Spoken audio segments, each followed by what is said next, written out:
자, 지난주에 어디까지 했었냐면요. 76페이지 맨 위에 부분까지 했었죠. 그래서 두 번째 있는 복 있는 자는 누구인가 라고 하는 것에서부터 오늘 이제 시작하도록 하겠습니다. 자, 76페이지 펴쳐 주시고요. 자, 누가복음 11장 성경책을 같이 열어주시면 좋을 것 같습니다. 누가복음 11장 자 28절인데요. 복 있는 자가 누구냐? 누가 복 있는 사람이냐? 자, 이 내용은 팔복에 대한 내용이 좀 아닙니다. 좀 밑에 보면 11장 28절 말씀 같이 한번 읽어보도록 하겠습니다. 시작. 예수께서 이르시되 오히려 하나님의 말씀을 듣고 지키는 자가 복이 있느니라 하시니라.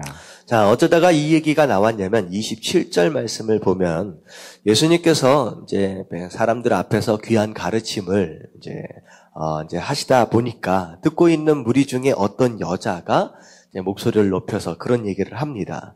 자, 이르되 27절 중간에 보면 당신을 뵌 태와 당신을 먹인 젖이 복이 있나이다 하니. 다시 말하면 지금 누구를 칭찬하고 있는 것이냐? 예수님의 대단함으로 인하여서 예수님의 어머니를 지금 칭찬하는 거예요. 어떻게 보면 자녀들이 어떻게 사느냐. 사실 부모가 자녀들이 잘 자라줬으면 좋겠고, 좋은 학교, 좋은 직장, 어떻게 보면 성공하기를 바라잖아요. 한편으로는 그런 마음이 또 있는 것 같습니다. 자녀가 잘 되면 자녀가 잘 되는 것으로 인하여 그것 자체가 부모에게 있어서의 면류관이에요. 그렇잖아요. 힘들고 어려운 가운데 키웠는데 맨날 말썽만 피우고 다니고 다른 사람들한테 욕만 먹고 다니는 자녀가 되어버렸다라고 한다면 얼마나 속상하겠습니까?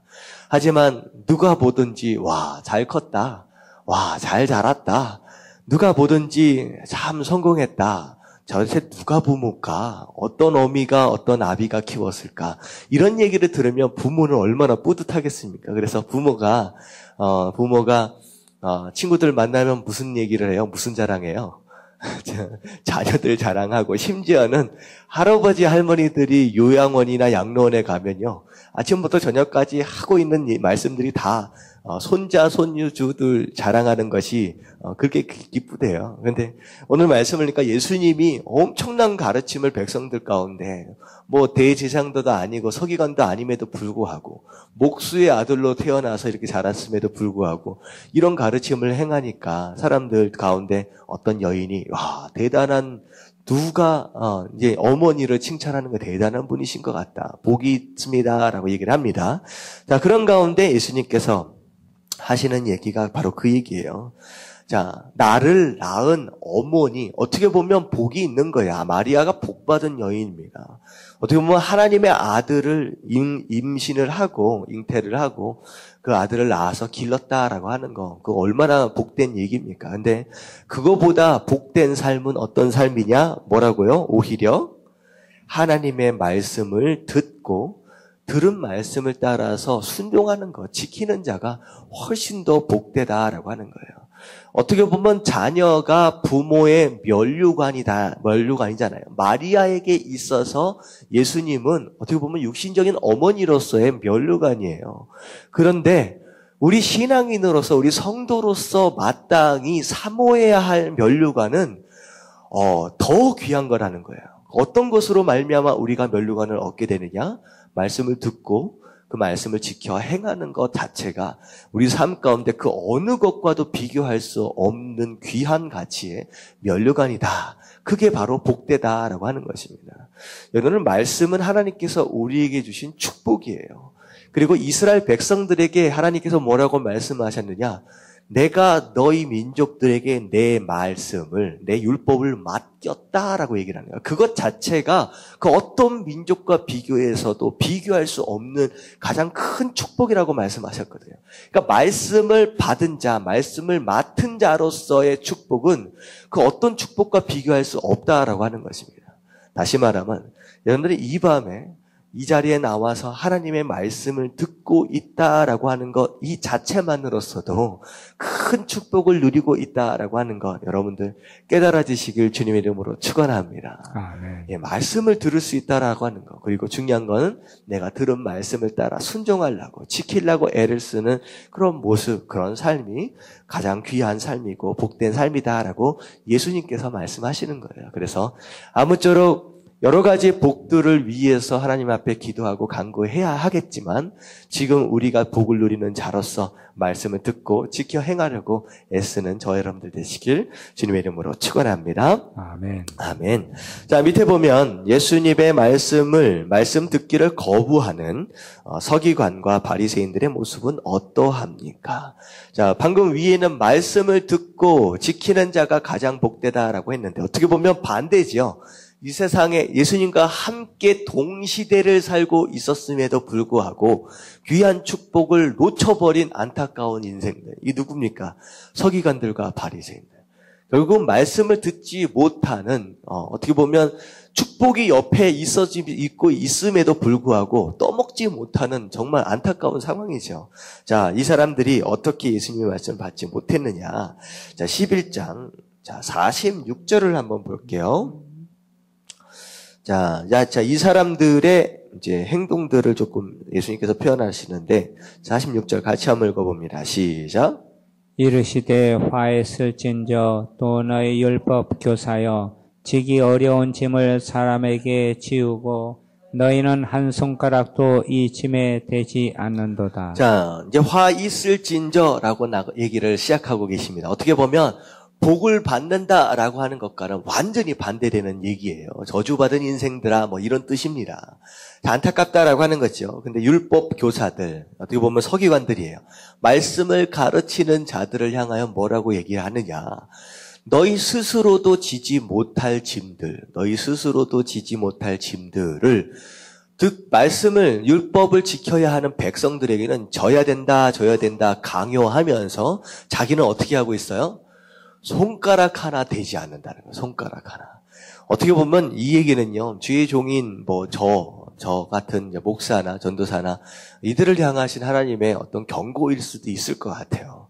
말씀을 가르치고 전하고 있어요. 근데 성도들에게는 이렇게 행해야 됩니다. 이렇게 살아야 됩니다. 라고 전하고 있음에도 불구하고 목사나 전도사나 영적 리더십들은 어떻게 하고 있다는 거예요?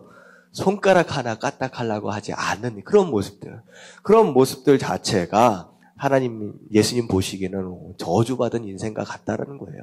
못난이다라는 거예요. 이 축복받을 수 없다라는 것이죠. 그러고 나서 또 뭐라고 말씀하시냐? 47절 다 같이 시작. 화있을진저 너희는 선지자들의 무덤을 만드는도다. 그들을 죽인 자도 너희 조상들이로다.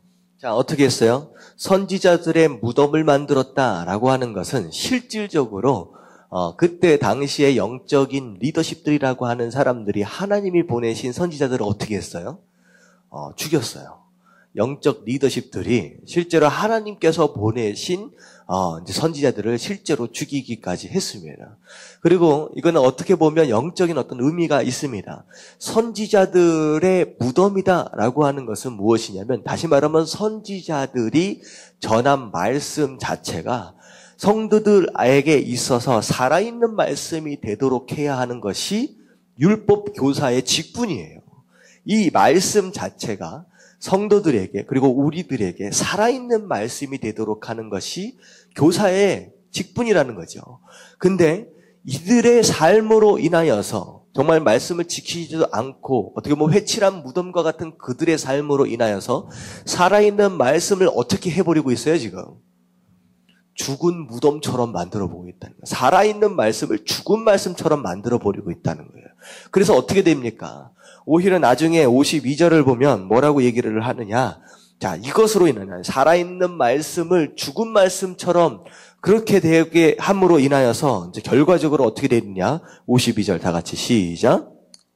화 있을진저 너희 율법 교사여 너희가 지식의 열쇠를 가져가서 너희도 들어가지 않고 또 들어가고자 하는 자도 막았느니라 하시니라. 예, 이때 당시에는요 성경책을 아무나 읽을 수 있는 게 아니었습니다.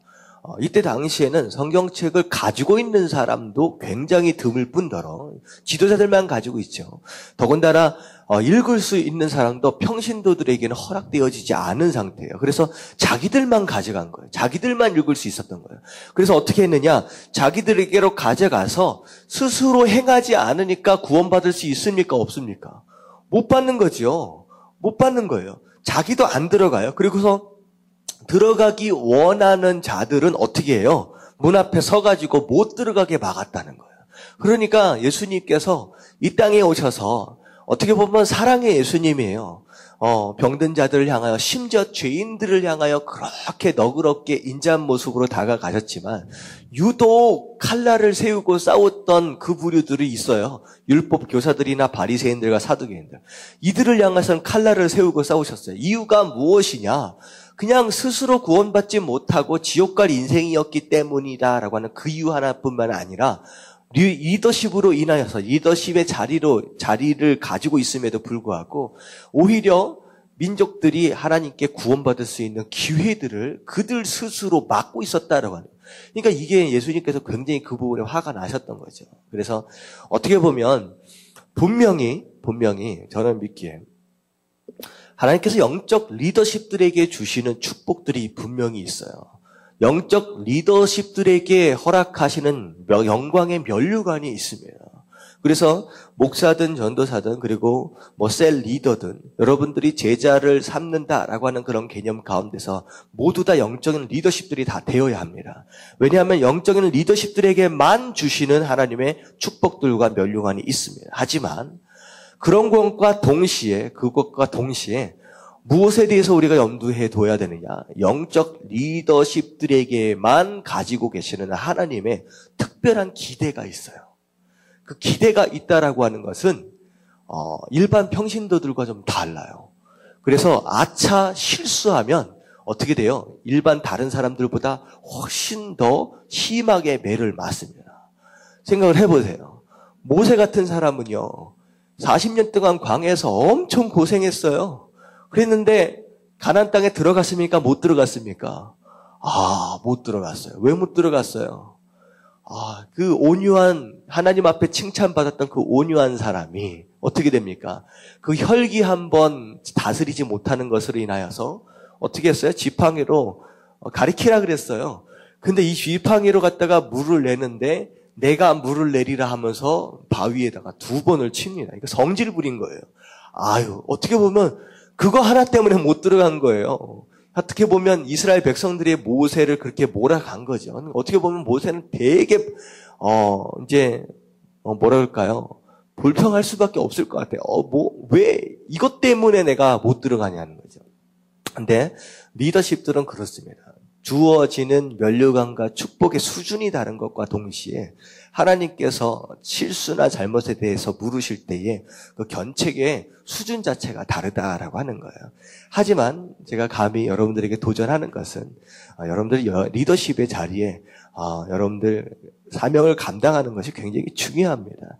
그리고 하나님께서는 우리 모두가 영적인 리더십으로서 여러분 제자를 세우고 또 훈련시키고 양육하는 그런 자리에 다 있기 원하신다라고 하는 거예요.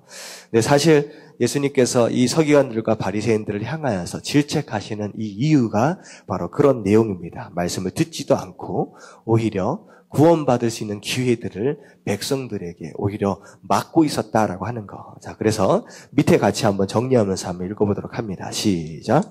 70인 전도대를 파송하는 사건과 그들이 돌아와서 보고하는 내용을 통하여 예수님은 진정한 복음 전도자의 자세를 가르치고 계십니다.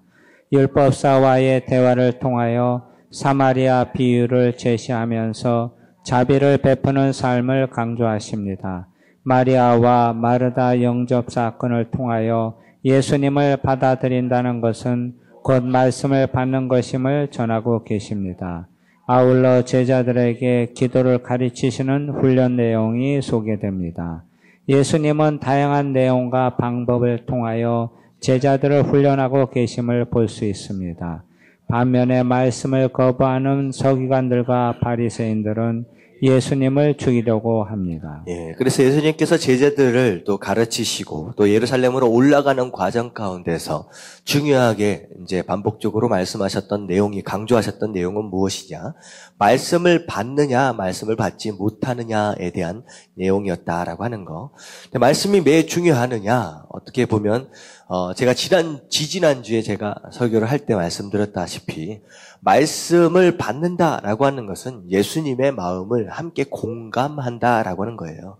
그래서 제가 중요하다라고 말씀을 드렸죠. 예수님의 마음과 함께 공감되어지지 못한 순종은 오래가지 못합니다. 어느 순간 지쳐버려요. 하지만 예수님의 말씀을 통하여 그 마음이 공감되어져 있을 때는 더 이상 종이 아니라 뭐라고 했어요? 친구다라고 얘기했잖아요. 서로 공감되어질 수 있으면 하나님의 마음이 함께 이해되어질 수 있으면요 훨씬 더 오래 갈 수 있어요. 힘들고 지쳐도요 넘어지지 않을 수 있다라고 하는 것입니다. 그래서 여러분들이 이게 되게 중요해요. 공감이라고 하는 단어가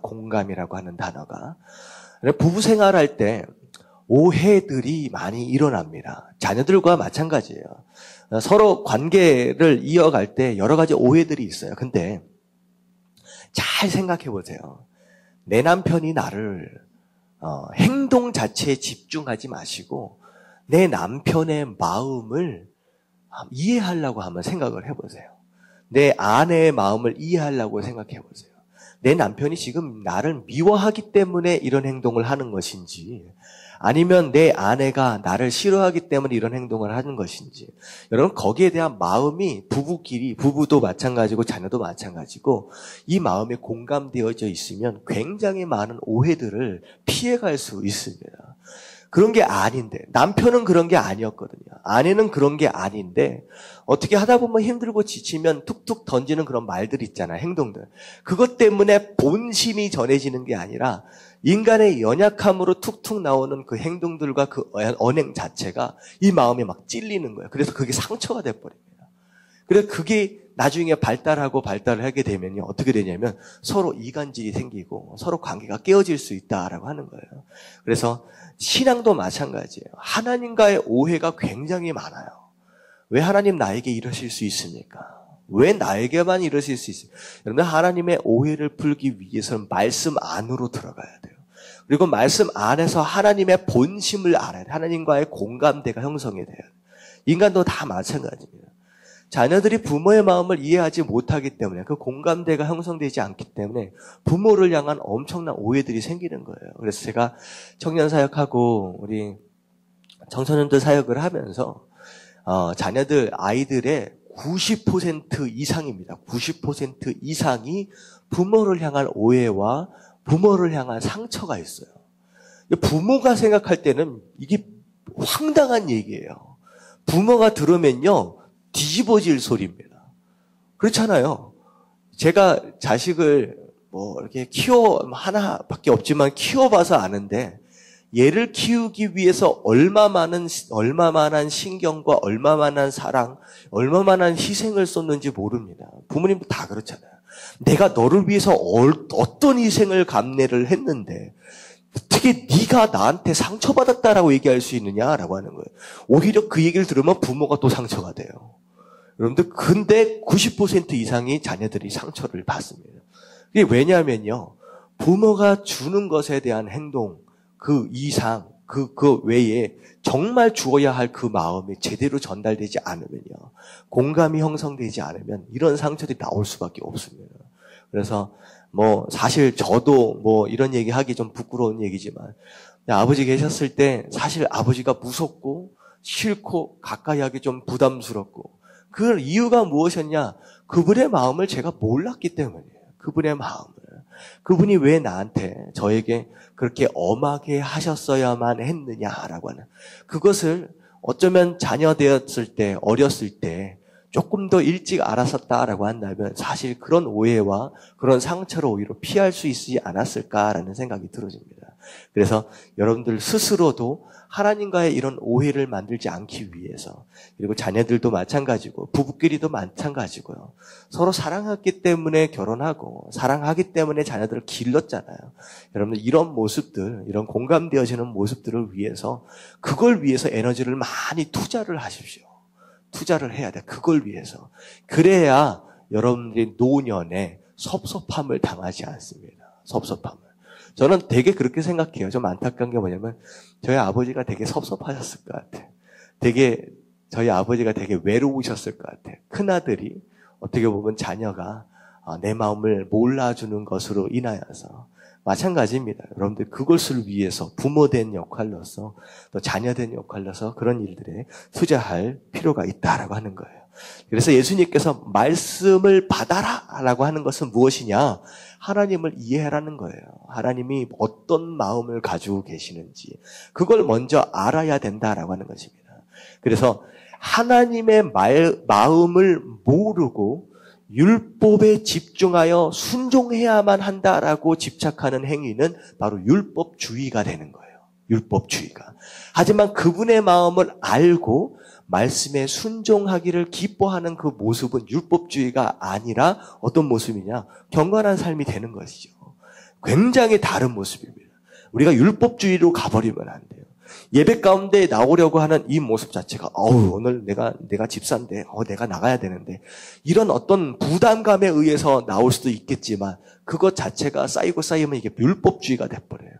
여러분들 이 자리에 하나님이 기다리고 계신다라고 하는 그 하나님의 마음을 알고 기쁨으로 나올 수 있다라고 한다면 그것 자체가 경건한 삶이고 거룩한 삶이 되어질 수 있다라고 하는 거 기억하실 수 있는 저와 여러분들 되시길 주님의 이름으로 축원합니다. 아멘. 아멘.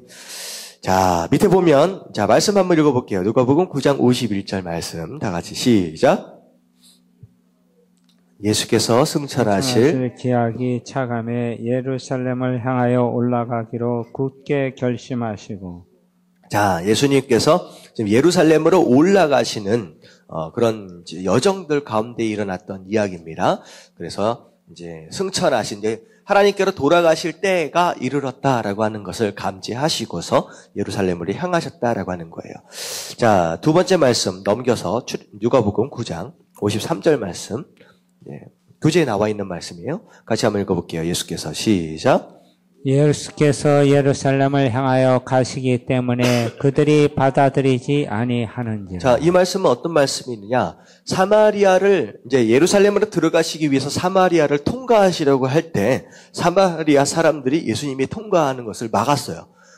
그래서 어쩔 수 없이 예수님께서 사마리아의 다른 동네로 이제 피해서 돌아서 가셨다라고 하는 그런 내용입니다.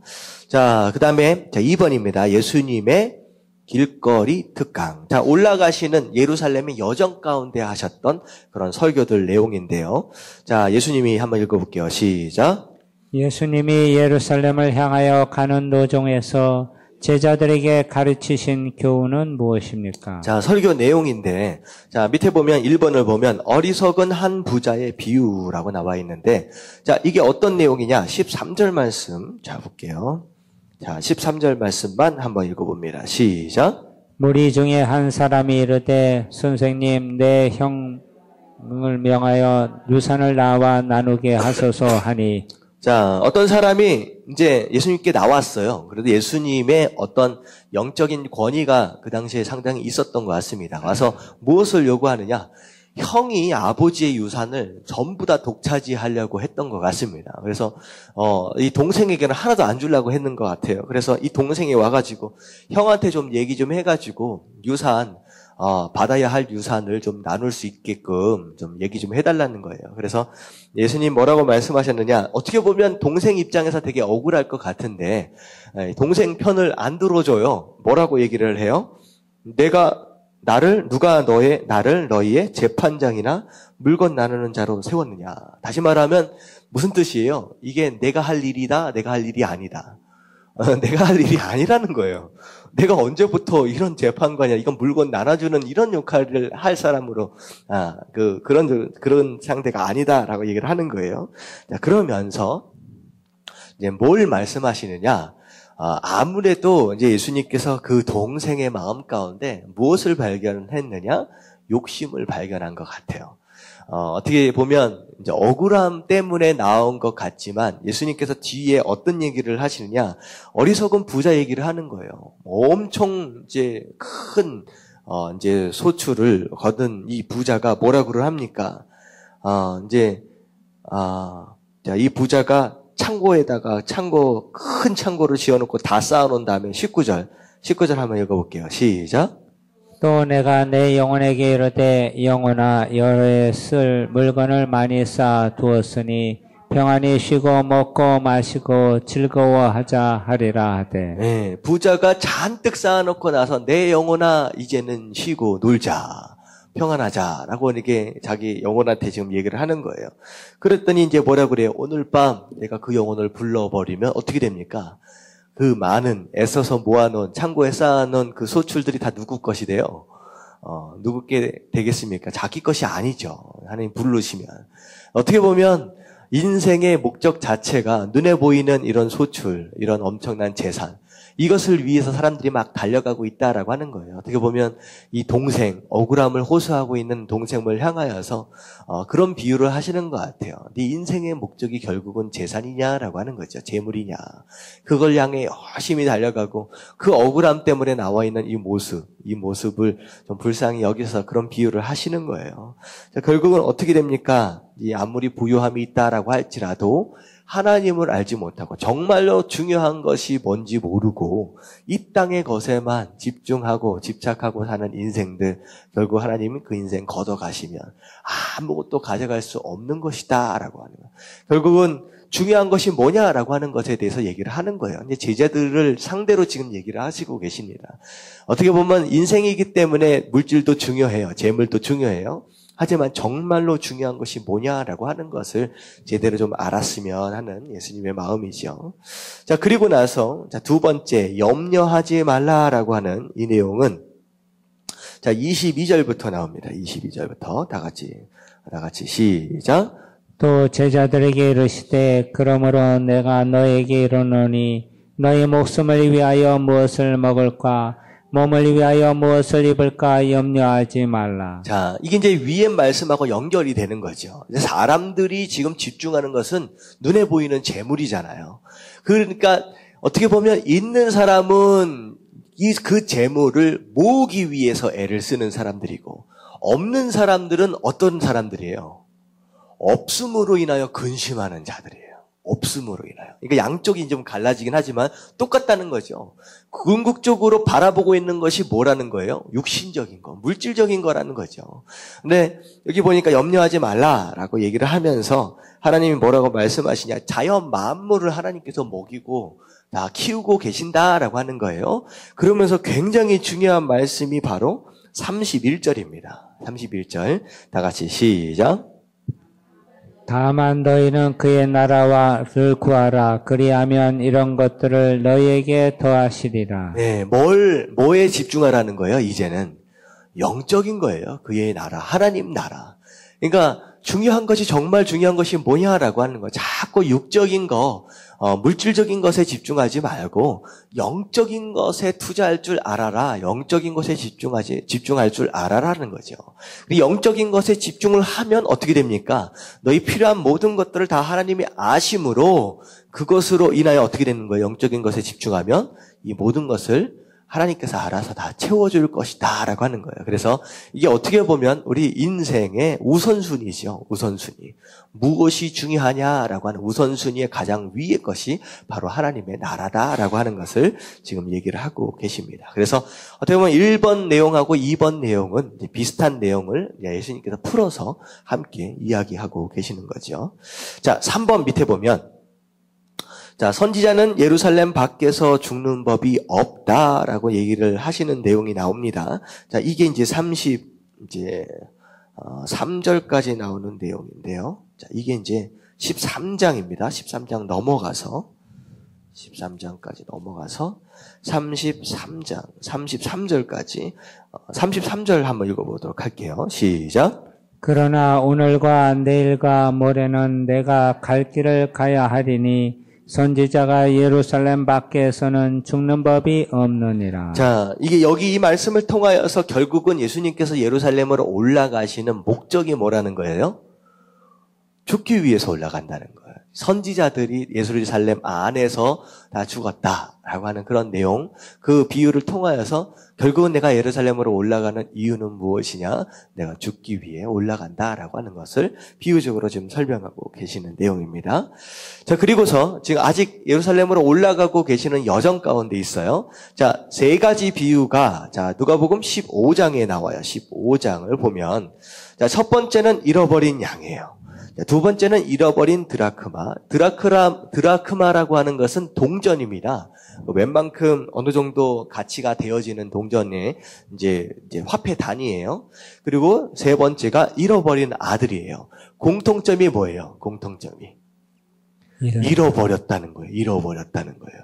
자, 잃어버렸다라고 하는 것의 뜻. 자, 처음 잃어버렸다라고 하는 것에 대한 전제가 무엇이냐? 잃어버렸다라고 하는 것에 대한 전제는 원래는 누구 것이었다는 거예요? 원래는 내 것이라는 거예요. 원래는 하나님 것이었다는 거예요. 원래는 하나님 것이라.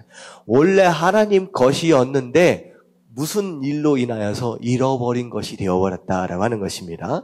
자, 잃어버린 양. 자, 이게 양 100마리가 있는데 자, 몇 마리 잃어버렸어요? 한 마리를 잃어버렸어요. 자, 한 마리 잃어버린 이 양을 결국은 이 목자가 찾아가지고 옵니다. 심지어는 99마리를 두고, 발음이 이렇게 안 됩니까? 두고 가서 찾아가지고 와요. 그랬을 때 어떻게 찾아오고 오냐면 여러분들 성화 같은 데 보면 그거 보신 적 있어요? 어린 양을 찾아오고 있는 그 예수님의 어떤 성화 보면 어떻게 찾아가지고 와요? 알아가지고 찾아오지 않습니다. 어떻게 찾아가지고 오는 모습을 보면 이게 어깨에다가 이렇게 미고 오는 거 보신 적 있으세요? 양을 키워보신 분들은요, 말도 안 되는 얘기예요. 양이요, 우리가 볼 때 양 하면 하얗잖아요. 정말로 뭐라 그럴까요? 순수함 뭐 그렇게 보이죠. 양 실제로 치고 있는 그 상황을 보십시오. 양이 원래 하얀색이 아닙니다. 때가 진짜 끼어가지고 거의 회색에 가까워요. 시커멉니다. 그래서 이 등 부분은 회색이고 점점 밑으로 내려가면 내려갈수록 어떤 색으로 변하냐? 시커매요. 뭐 때문에? 먼지와 때와 오물 때문에 이게 덕지 진짜 더러워요. 진짜 더러워요. 냄새가 얼마나 잔인한지 모릅니다. 근데요, 이 양을요, 어디다가 맸어요? 어깨에다 맸어요. 이게요, 말도 안 되는 얘기예요. 근데 그 성화를 보면서 뭘 느낄 수 있냐? 잃어버린 양, 어린 양을 찾아봤을 때 목자의 기쁨이 얼마나 컸으면 이 더러운 오물과 냄새가 개의치 않는다는 거예요. 그거 자체가. 문제가 안 된다는 거예요. 이게 하나님께서 여러분들을 받으실 때의 모습입니다. 하나님이 여러분들을 안으실 때 완전히 깨끗하게 씻고 오라고 하신 것이 아니에요. 더러운 그냥 우리의 모습을 그냥 안으셨어요. 회개다라고 하는 것은 내가 다 거룩해졌다라고 하는 내용이 아닙니다. 여러분들 회개에 대해서 제대로 아셔야 돼요. 여러분들이 우리가 완전히 하나님 앞에서 하얗게 거룩해질 수 있을까요? 없을까요?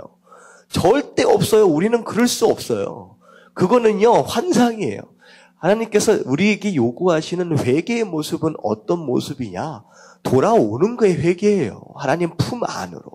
하나님 품 안으로. 다 씻고 깨끗해져서 하얀 양이 돼가지고 오라고 하면 어떤 양이 목자에게로 돌아올 수 있겠습니까? 절대 어떤 양도 못 돌아옵니다. 하나님은 그냥 돌아오라는 거예요. 돌아와서 내 품에 안기는 그게 바로 회개의 시작이에요. 그리고 씻어지는 과정은 어디서부터 이루어지는 거예요? 하나님 품 안에서부터 이루어지는 거예요. 내 품 안에서 누가 씻어주겠다? 하나님 그분 스스로 내가 씻어주겠다는 거예요. 우리가 여기에 대한 정죄감에 괴롭힘을 당했으면 안 됩니다. 아직도 내가 더러운데 여러분들 이것은 마귀의 속임수예요. 여러분 절대로 깨끗해질 수가 없습니다. 저도 마찬가지죠. 누가 하나님 앞에서 깨끗해질 수 있어요? 회개다라고 하는 건 들어오는 거예요. 주님 안으로. 그분이 그분 품 안에서 씻어주기로 작정하신 거예요. 그래서 우리가 주님 안에 거하면 그분 안에서 우리가 점점 깨끗해짐을 받는 것이다 라고 하는 거. 그래서 예수님은 그 모습이에요. 더러운 그 양을 씻어서 어깨다 메신 게 아닙니다. 그냥 그 더러운 그 모습 그대로 어깨다 메시고 그 기쁨 그대로 가지고 오시는 거예요. 그게 잃어버린 양의 비유입니다. 자, 두 번째, 잃어버린 드라크마. 동전을 잃어버렸어요. 자, 동전. 이 의미는 뭐냐면요. 동전은 어떻게, 어디에 있을 때 가치가 있느냐? 주인의 손 안에 있을 때 가치가 있습니다. 잃어버려서 장롱 밑에 딱 들어가 있으면요. 그게 가치가 있을까요? 없을까요? 가치 없어요. 사용할 수 있는 그분 손에 없다라고 한다면 그 어떤 금덩어리다라고 할지라도 가치가 없는 겁니다. 마치 우리 인생과 같아요. 대단한 능력이 있고 대단한 실력이 있다라고 할지라도 사용하시는 그분 손 안에 있지 않으면 우리 인생은 거기서 거기라는 거예요. 하지만 아무리 별 볼 일 없는 가치다라고 할지라도 사용하시는 그분 손 안에 있으면 그분 손 안에서 우리가 가지고 있는 그 가치를 충분히 활용받을 수 있다라고 하는 거죠. 근데 잃어버렸어요. 아무런 가치가 없는 인생이 되어버렸다라고 하는 거죠. 하나님은 그 동전을 찾으시는 거예요. 그래서 이 동전을 딱 찾는 순간 어떻게 됩니까? 뭐가 회복돼요? 가치가 회복되는 거예요. 다시 말하면 잃어버린 우리 드라카마야. 잃어버린 인생. 우리가 하나님 손 안에 들어가는 순간 우리의 인생의 가치를 회복하는 거예요. 이게 하나님께서 말씀하신 거예요. 그리고 나서 이 주인이 엄청 기뻐합니다. 가치를 회복했기 때문에. 자, 세 번째 아들. 이 몇 번째 아들입니까? 두 번째 아들. 이 두 번째 아들이 섭섭했어요. 어떻게 보면 장남이다라고 하는 자기 형. 비교되어지는 거죠. 어떻게 보면 내가 누릴 수 있는 것에 대한 한계, 여러 가지로 이제 많은 고민들이 있었을 것 같습니다. 그리고 나서 뭘 했냐면 내가 나가겠다. 내가 받을 유산을 미리 달라. 이 얘기를 하는 거예요. 이제 이 아들이 지금 원하는 건 뭐냐면 이런 거예요. 아버지 안에 있으니까 어때요? 아버지 안에 있으니까 답답한 거야. 답답한 거야. 여러분들 이제 애들이요. 한 20살이 탁 넘어가면서 뭐 하고 싶어 해요? 자유하고 싶어. 이제는 좀 나가서 살고 싶은 거예요. 마치 집 밖에 대단한 환상이 있을 거야. 대단한 행복이 있을 것 같은 환상. 이게 애들이 가지고 있는 환상입니다. 나가면 너무 행복할 것 같은 거예요. 그동안 20년 동안 학교 다닐 동안 집안에서 부모, 아버지, 어머니 밑에서 살았을 때 이거 하면 안 되고 저거 하면 안 되고 뭐 하면 안 되고 하여튼 구구절절 못하는 게 너무 많았어. 이제는 성인이 됐으니까 나가고 싶다는 거죠. 이게 바로 그 마음입니다. 아버지를 떠나면 자유로움 가운데 새로운 행복이 있을 것 같은 환상. 이게 그거예요. 이제 아담과 하와가 선악과를 따먹을 때의 기대입니다. 하나님 밖에서의 누릴 수 있는 행복에 대한 환상. 환상이에요, 환상. 나가봤더니 어때요? 나가봤더니 잠깐은 행복해.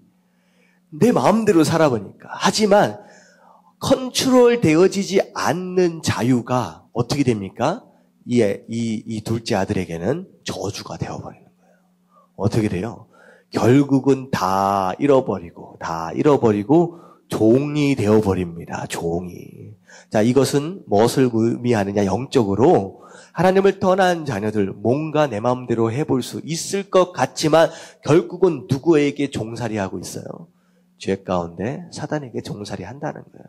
결국은 뭐가 돼버려? 종이 되어버리는 순간 뭐도 먹을 수가 없게 돼요. 돼지가 먹는 쥐업 열매도 먹을 수가 없는 자유하기 위해서 갔는데 어떻게 돼버렸어요?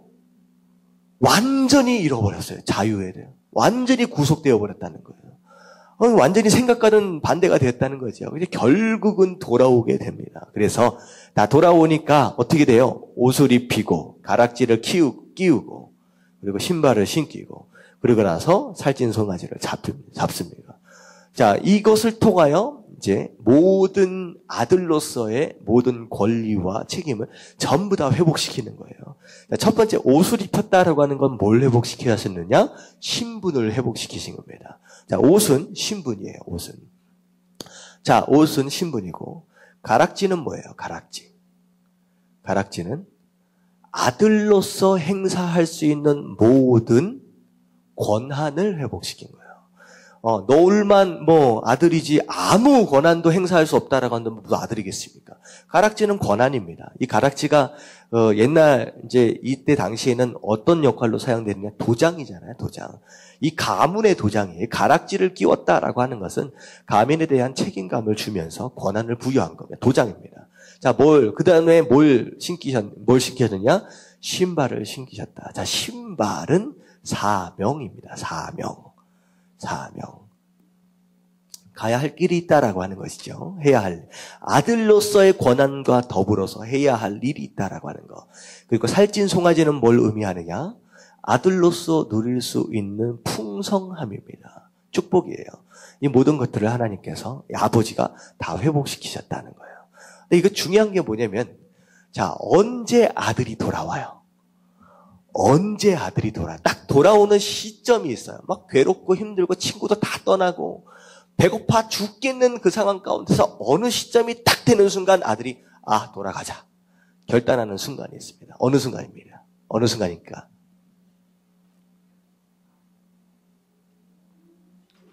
주업 열매도 주는 자가 없을 때 결단하게 돼요.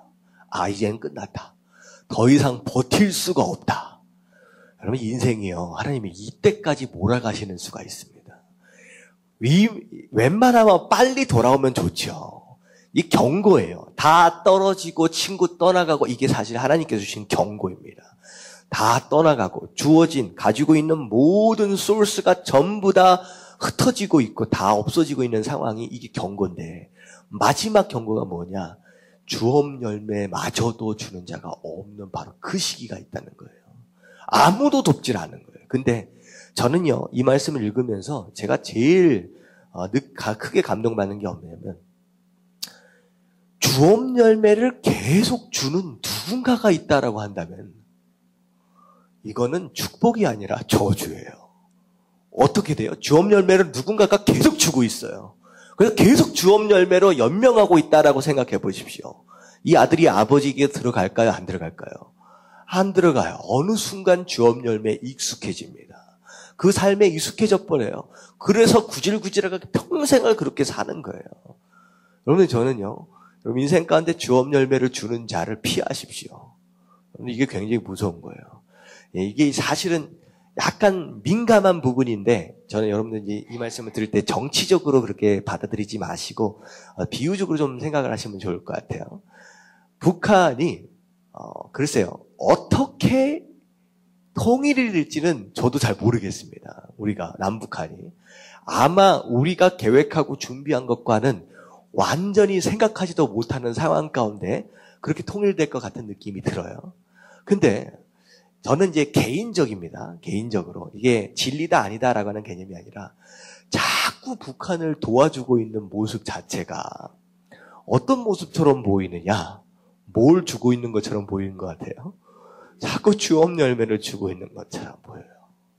어떻게 보면 불쌍하게 죽어가는 그런 이제 있잖아요. 근데 그런 것들이 너무 불쌍하니까 그들을 살리기 위해서 도와줄 수밖에 없다라고 하지만, 실제적으로 들어가서 사역하고 있는 이제 좀 의견들이 좀 다릅니다. 실제로 보면 도와주지 말라고 얘기를 합니다. 왜냐하면 거의 대부분 어디로 가느냐? 불쌍한 자들의 배를 채우는 게 아니라 집권층의 그들의 어떤 영향력을 행사하기 위한 쪽으로 거의 다 흘러간다고 합니다. 그래서 유엔이나 다른 이제 미국에서 그 들어가고 있는 이제 배급되어지는 그 상황을 파악할 수 있도록 배급 상황까지도 우리가 관여하겠다라고 우기고 있는, 이제 그걸 요구하는 이유가 그거예요. 거의 대부분이 그쪽으로 안 가고 계속 배부른 사람들에게만 계속 가고 있기 때문에. 근데 결국은 계속 주어지고 있음으로 인하여 연명하고 있는 거거든요. 그것이 오히려 통일을 방해하고 있는 것이 아니겠느냐라고는 그런 생각을 제가 해보게 되는 거예요. 자, 이 얘기는 좀 넘어가서 이제 이런 내용입니다. 여러분들이 힘들고 어려울 때 하나님의 사인이에요. 여러분들 거기서 버틸라고 하지 마십시오. 버틸라고 하지 마십시오. 누군가가 자꾸 주업 열매로 연명하려고 그걸 기회를 주고 있다라고 한다면 여러분들 이것은 결코 하나님의 뜻이 아닙니다. 여러분 그걸 뿌리치시고 이 고난 가운데 하나님께서 정말로 나에게 원하는 것이 뭔지를 알고 궁극적으로는 아버지가 원하는 게 뭐예요? 돌아오는 거잖아요. 돌아오면 풍성함이 있어요. 돌아오면 회복함이 있거든요. 네, 그걸 바로 하나님께서 아버지께서 기대하고 계신다라고 하는 거. 여러분 기억하실 수 있기를 바랍니다. 그래서 빨리 돌아오시길 주님 이름으로 축원합니다. 아멘. 아멘. 그래서 잃어버린 양, 잃어버린 드라크마, 잃어버린 아들. 이 비유가 사실 주일 예배 설교로 얘기한다면 한 번씩 정도는 해줘야지 이제 할 분량의 내용인데 간단하게만 정리를 하고 지나가는 거예요. 그래서 이런 비유들이 있구나. 다 똑같은 내용입니다. 결국은 아버지 하나님께서 잃어버린 우리 영혼들을 기다리고 계신다는 거예요. 돌아오기만 하면 얼마나 기뻐하실 텐데 돌아오기만 하면 인생의 가치가 회복된다는 거예요. 돌아오기만 하면 하나님의 자녀로서의 모든 것들이 회복될 수 있다라고 하는 것입니다. 하나님은 찾고 계시고 우리는 돌아갈 수 있어야 된다라고 하는 거. 그 얘기입니다. 자, 그리고 5번에 누구 얘기가 나와요? 부자와 거지 나사로 이야기. 자, 어떻게 보면 그 부자가 어딜 가요? 지옥에 가요. 부자 나사로는 천국을 갑니다. 이게 이 앞에 부분만 생각을 하면요. 부자는 지옥 가고 가난하면 다 천국 가나 이렇게 생각할 수 있어요. 아니에요. 이 말씀의 맨 마지막을 보면 결국은 부자가 지옥에 가는 것으로 인하여서 뭘 얘기하느냐? 죽은 나사로를 살려보내주면 뭐 하겠다? 내 동생들과 내 가족들이 들을 거 아니냐. 죽은 사람이 살아 돌아왔는데. 그랬을 때 아브라함이 뭐라고 얘기해요? 하나님 말씀에 대언해서 선지자들이 있다는 거예요. 모세와 선지자들이 있다는 거예요. 그들의 말을 듣지 않는다라고 한다면 어떻게 한다? 아무리 죽은 사람이 살아나간다라고 할지라도 듣지 않을 것이다. 결국은 무슨 얘기예요? 부자가 왜 지옥에 왔어요? 모세와 선지자 얘기를 듣지 않아서 온 거예요. 전체적인 내용을 보면 사실은 그게 중요한 것은 아니라 어떻게 보면 부자와 나사로 앞에 거지가 있었음에도 불구하고 이제 행함이 따라주지 않는 어떻게 보면 구제하지 않았다라고 하는 어떤 그런 내용일 수도 있을 것 같아요. 그리고 부자는 자기가 누리고 있는 그 부요함에 집착한 맨날 잔치만 벌였던 사람이다라고 하는 그런 내용. 전체적인 어떤 그런 소스들이 있습니다. 그런 지옥 가게 된 원인들.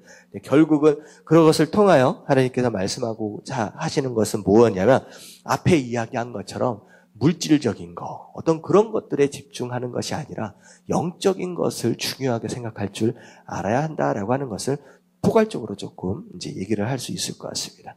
자, 그리고 나서 6번에 바리새인과 세리의 비유. 자, 어떤 내용이냐? 기도를 해요. 기도. 바리새인의 기도가 있고 세리의 기도가 있다라고 하는 거예요.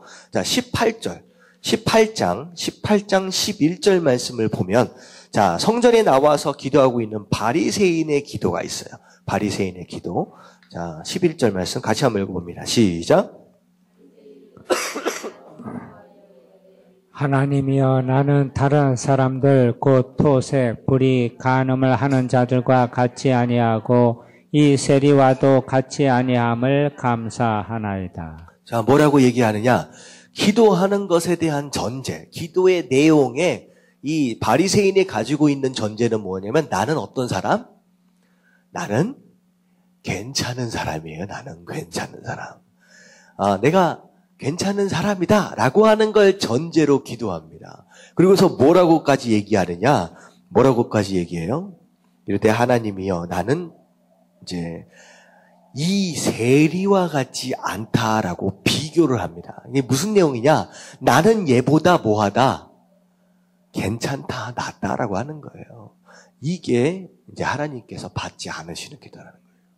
이게 받지 않으시는. 근데 이게 보니까 이제 세리의 기도가 이제 13절이 나옵니다. 13절. 다 같이 읽겠습니다. 시작. 세리는 멀리 서서 감히 눈을 들어 하늘을 쳐다보지도 못하고 다만 가슴을 치며 이르되 하나님이여 불쌍히 여기소서 나는 죄인이로소이다 하였느니라. 자, 이 세리의 전제는 뭐예요? 나는 어떤 사람이다? 죄인이다.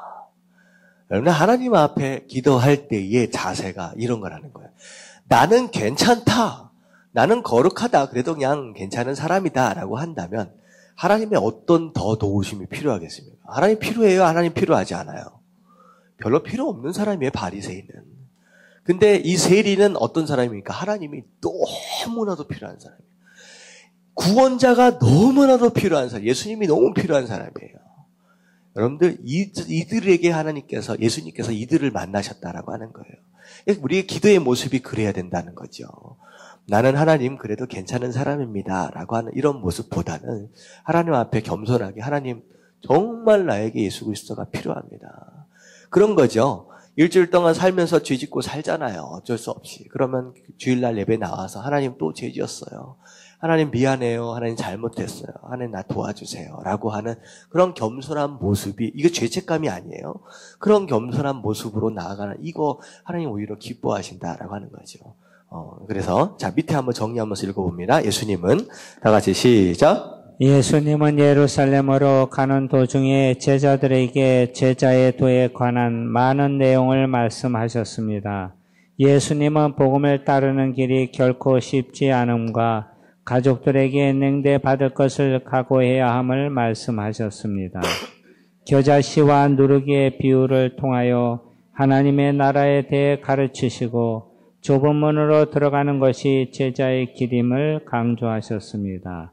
헤롯이 예수님을 죽이고자 한다는 말을 듣고 예수님은 선지자가 예루살렘 밖에서는 죽는 법이 없느니라고 말씀하시며 아무리 자기를 죽이려고 해도 그것이 불가능함을 말씀하십니다. 지옥에 떨어진 부자와 거지 나사로의 이야기는 돈을 좋아하는 바리새인들에게 무서운 경고가 되었습니다. 예, 그래서 자, 그리고 나서 자, 이것은 이제 예루살렘으로 올라가는 과정 가운데에서 저쪽에 사마리아 지역 정도에서 일어났던 이야기라고 생각하시면 되고요. 자, 여리고성. 자, 여리고 쪽으로 들어가시는, 어떻게 보면 예루살렘으로 들어가기 위해서 이제 반드시 거쳐가야 되는 어떤 길목 같은 이제 역할이에요. 자, 그 상황 가운데, 지나쳐 가시는 그 상황 가운데에서 일어난 두 가지 사건입니다. 자, 예루살렘과 가까운 여리고에서 일어난 두 가지 일은 무엇입니까? 자, 이제 뭐예요? 자, 뭐가 있었느냐? 자, 누가복음 8장 35절부터 43절에 보니까 맹인이 나옵니다. 앞못 보는 사람이에요.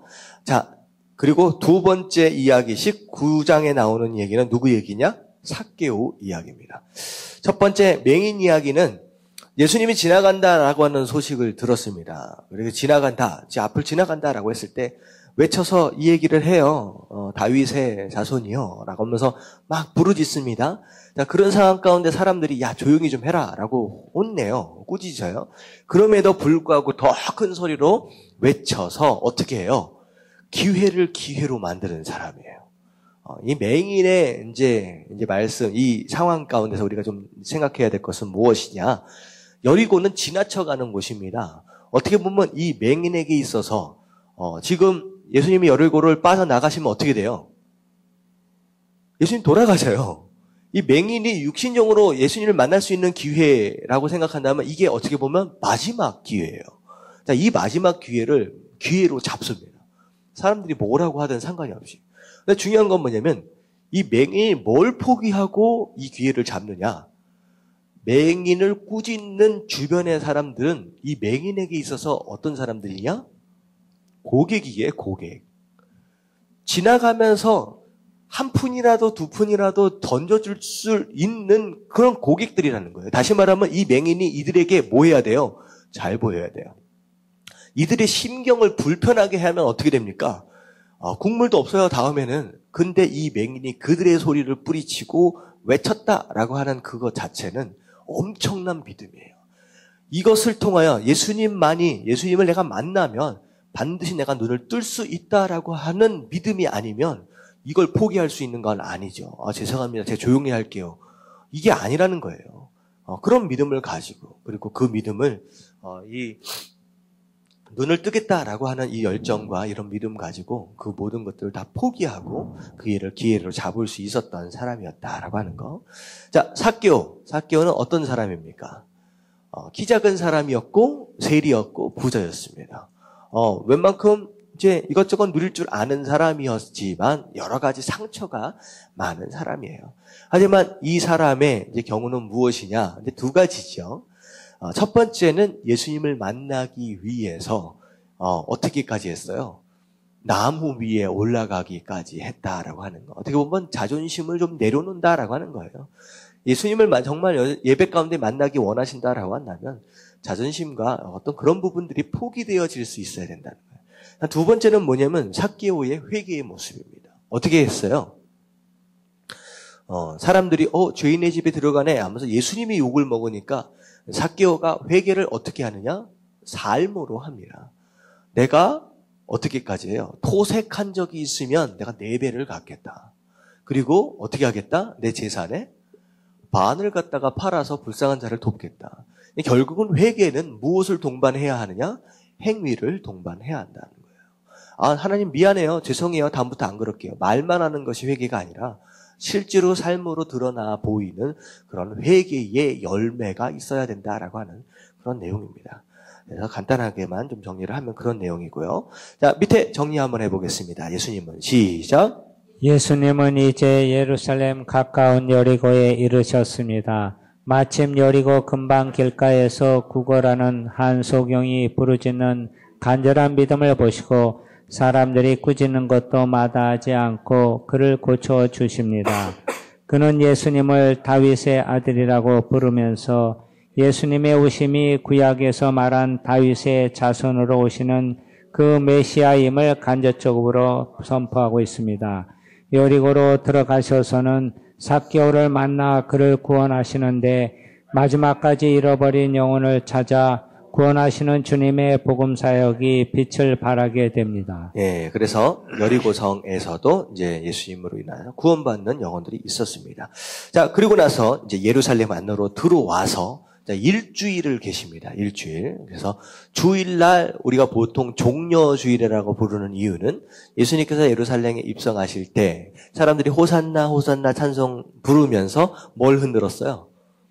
종려나무가지를 이렇게 흔듭니다. 그리고 그들의 옷을 또 벗어서 바닥에다 또 깔고, 종려나무 하면, 이제 어떤 팜추리라고 생각을 하시면 돼요. 이제 열대 지방이나 이런 그런 근도 지방에서 많이 자라는 높은 나무의 잎사귀입니다. 굉장히 커요.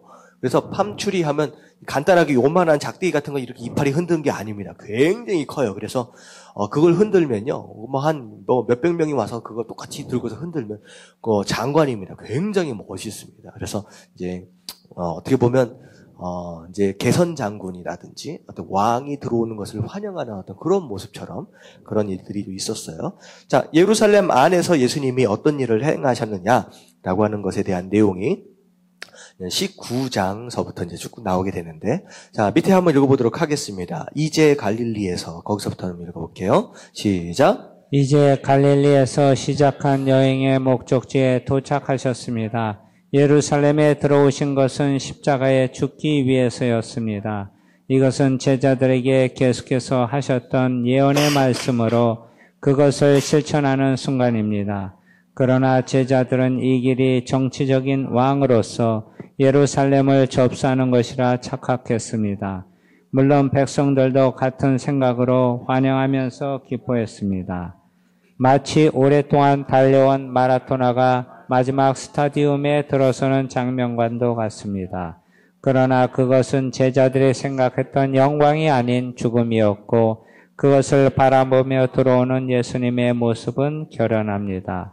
여기서부터 일주일간의 순환이 시작됩니다. 네, 이제 중요한 건 뭐냐면 예수님이 예루살렘으로 올라가실 때의 목적은 죽음이었으나 지혜자들과 백성들, 이스라엘 사람들의 생각은 예수님과 생각이 좀 달랐죠. 뭐라고 얘기해요? 정치적인 왕.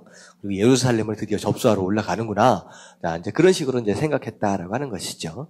자, 그래서 예루살렘 입성이 있어지는 가운데, 자, 1번 이렇게 보면, 첫 번째 보면, 예수님은 예루살렘 성을 보시고 우셨습니다. 이유가 무엇입니까? 자, 왜 우셨어요?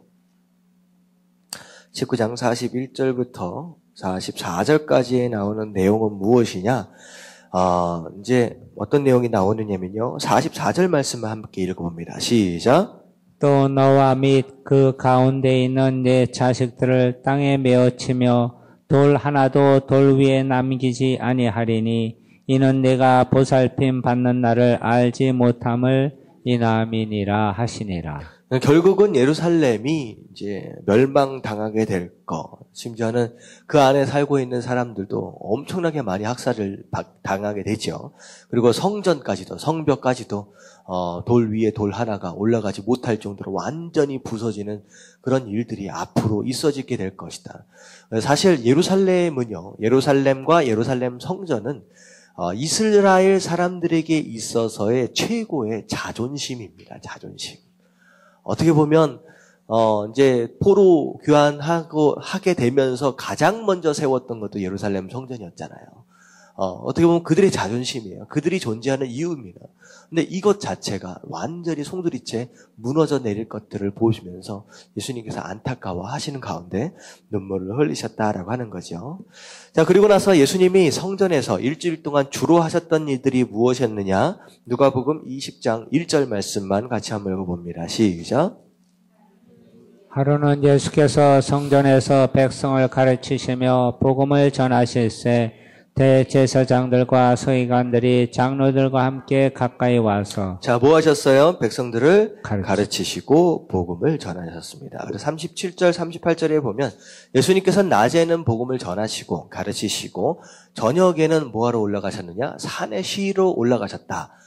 그러면 이제 사실에 일반적으로 이제 기도하러 올라가셨어요. 기도하러 올라가셨어요. 그래서 이제 그렇게 일주일을 가르치시고 전하시고 기도하심으로 일주일을 주로 이제 하셨던 일이 바로 그겁니다. 그래서 아침이 되면 예수님의 말씀을 들으려고 예루살렘 주민들이 이제 성전 안으로 이렇게 모여들었습니다. 그리고 나서 예수님은 저녁 때 되시면 또 기도하러 올라가시고. 자, 그런 가운데 예수님이 가르치신 교훈 중에 포도원 농부의 비유 내용을 말해 보십시오. 자, 포도원 농부는 지난번에 우리가 앞에 복음서를 이제 살펴보면서 우리가 이미 나눴죠. 자, 포도원 주인이 농부들에게 맡겼는데 농부들이 주인이 안 오니까 한참 지나니까 뭐라고 생각해요? 포도원이 누구 거라고? 자기 거라고 생각하는 거예요. 그래서 이렇게 이제 주인이 종들을 보냈음에도 불구하고 종들을 때리고 죽이고 심지어 아들을 보냈음에도 불구하고 아들까지 죽였다라고 하는 것이죠. 그랬더니 나중에 어떻게 돼요? 주인이 가만히 있어야 안 했어요. 가만히 안 있는다는 것, 와서 다 쓸어버린다는 거죠. 근데 결국은 누구를 향한 이야기냐? 그때 당시에 바리새인들과 지도자들을 향한 얘기예요. 아니, 잠깐 백성들을 맡겨놨더니 지 건지 아는 거야. 아무렇게나 하는 거예요. 선지자들을 보내면 선지자 죽이고 심지어 메시아를 예수 그리스도를 보냈음에도 불구하고 결국은 잡혀 죽게 될 것이다라고 하는 것을 예언적으로 말씀하시면서 결과적으로 어떻게 된다? 결국은 너희들 다 징계받게 될 것이다라고 하는 것을 비유적으로 예수님께서 표현하신 내용입니다. 자, 그리고 예수님이 돌아가시는 장면으로 바로 내려가도록 하겠습니다. 자, 2번, 가로 2번을 보면 예수님의 십자가 죽음, 예수님은 어떻게 대제사장들에게 넘겨졌습니까? 자, 무슨 내용이냐? 누구에 의해서 넘겨졌어요? 제자였던 이제 가론 유다에 의해서 이제 대제사장들에게 넘겨집니다. 팔리게 되는 거지요. 은 30에 팔리게 됩니다. 자, 그리고 빌라도에게 또 넘겨졌어요. 넘겨지는 가운데 빌라도는 예수님의 죄를 찾지 못했음에도 불구하고 어떻게 처리했어요? 백성들의 이렇게 어떤 민원이죠, 민원. 그들의 민원. 어떻게 보면 이게 반란이나 어떤 그 잘못된 소요 사체로 번져나갈 것을 우려해서 어떻게 보면 자기가 누리고 있는 이 부요함과 이 권력을 잃어버리지 않기 위해서 타협해버립니다. 정의를 타협해버려요. 재판관이. 그래서 결국은 예수님을 그들의 손에 맡겨버리면서 그들이 원하는 대로 십자가에 못 박게 해줬다는 거예요. 근데 그렇게 집착하면서 유지하려고 했던 그 권력, 나중에는요, 결국은 나중에 보면 자살해서 죽었대요. 나중에 쫓겨나서. 이제 총독의 자리에서 쫓겨나서 나중에 자살해서 죽게 됩니다. 그러니까 집착하면 떠나가요. 뭐든지 마찬가지입니다. 제가 주일날 말씀드렸던 것 같이 나일강이 피로 변하는 거, 눈에 보이는 어떤 그런 축복들, 하나님께로부터 온 것이다라고 하는 하나님의 주권을 인정하지 않고 그것만에 집중을 하면 결국은 빼앗김을 당하게 되는 거고 잃어버리게 되고, 오히려 축복으로 여겨졌던 그 나일강에서 무슨 냄새가 나요? 악취가 나게 된다는 거, 더러운 냄새가 나게 된다는 거 하는 거예요. 자, 밑에 보면 십자가에 달린 예수님을 보고 양편에 달린 죄수는 무엇이라고 말했습니까? 자, 한편 강도는 뭐라 그래요? 네가 메시아면 우리를 좀 구원해라. 그랬더니 한편 강도는 뭐예요? 우리는 당한 걸 당한다. 저 사람은 죄가 없다라고 얘기를 하면서 마지막 순간에 뭐라 그래요? 내 영혼을 뭐라 그래요? 나를 기억해달라고 얘기를 하죠. 그래서 예수님께서 뭐라고 얘기하시냐? 오늘 밤 네가 나와 함께 낙원에 있으리라 하면서 마지막 순간에 구원을 받습니다. 자, 밑에 같이 한번 읽어보도록 할게요. 이제 본격적으로 시작. 이제 본격적으로 예수님의 죽음을 둘러싼 음모와 사건들이 표면으로 드러납니다. 그것은 예수님의 제자였던 돈을 맡은 유다의 배반으로 시작되었습니다. 처음부터 예수님은 자신이 예루살렘 행이 죽음의 길이고 인류를 위하여 죽어야 함을 아셨습니다. 그리고 그 일을 충성스럽게 완수하셨습니다. 비록 33년의 짧은 생이었지만 그의 삶은 인류 구원의 길을 새롭게 열어 놓으셨습니다. 자, 그래서 예수님은 이 땅에서 순종함으로 인하여서, 예수님의 이름이 아멘이에요. 아멘. 아멘. 이게 순종이란 뜻이에요. 이렇게 될 줄로 믿습니다. 예수님, 하나님께서 명령하신 그 모든 것들을 완수하심으로 인하여서 다 이루었다. 내 영혼을 주님께 맡깁니다. 라고 하는 완전한 인생으로서의 삶을 사셨습니다. 자, 그리고 예수님께서 돌아가신 이후, 자, 부활하셨어요. 근데 중요한 건 부활입니다. 돌아가신 이후에 부활하시고 나서 누구에게 나타나셨느냐? 24장 5절에 보면 세 여인에게 나타나시고, 또한 베드로에게도 나타나시고, 또 엠마오로 가는 이제 제자들, 두 제자들에게도 나타나시면서 며칠 동안 예수님께서 부활하신 모습을 보이셨어요. 네, 40일 동안 이제 제자들과 더불어서 항상 같이 하시진 않았던 것 같아요. 간헐적으로 나타나시고 또 떠나시고 나타나시고 떠나시고 그렇게 하셨습니다. 그래서 그렇게 하신 다음에 중요한 건 뭐냐면, 승천하시기 전 예수님이 제자들에게 약속하신 말씀은 무엇입니까? 라고 했는데, 마지막 24장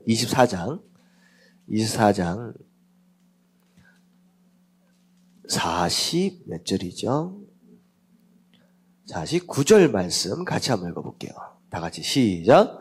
볼지어다 내가 내 아버지께서 약속하신 것을 너에게 보내리니 너희는 위로부터 능력을 입혀질 때까지 이 성에 머물라 하시니라. 네, 어떻게 했어요? 아버지께서 약속하신 것을 너희에게 보내리니. 자, 약속하신 것이 누굴까요?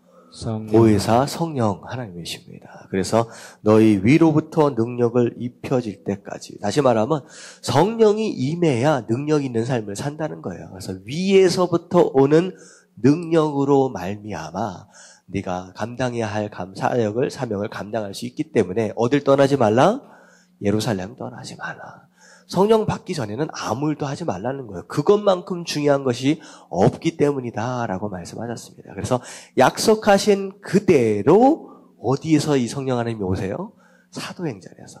그래서 어떻게 보면 그러니까 누가복음 1편이 누가복음이라고 한다면 누가복음 2편이 뭐예요? 사도행전이라고 생각하시면 돼요. 누가가 똑같이 쓰면서 여기서 약속하신 마지막 부분에 이 약속하신 그 성령 하나님이 사도행전 첫 부분에 이제 내려오시는 그것부터 스토리가 시작되잖아요. 그렇게 생각하시면 되겠습니다. 자, 그래서 마지막으로 정리합니다. 누가복음은 시작. 누가복음은 부활 이야기를 4개의 복음서 중에서 가장 길게 언급하고 있습니다. 예수님의 죽음은 하나님의 계획과 예언의 성취에서 일어난 것이었습니다. 예수님은 제자들에게 이 일의 증인으로서 살아갈 것과 하나님이 약속하신 성령을 성에 머물도록 하면서 기다리라고 명하셨습니다. 그들을 데리고 베다니로 가서 축복하신 후에 하늘로 승천하셨습니다. 예수님이 제자들에게 마지막으로 하신 말씀은 지금까지 예수님의 생애와 사역이 무엇을 의미하는지, 또 그것을 받은 제자들이 어떻게 살고 그것을 위하여 보내실 성령님은 어떤 역할을 하는지 한마디로 잘 정리해주고 있습니다.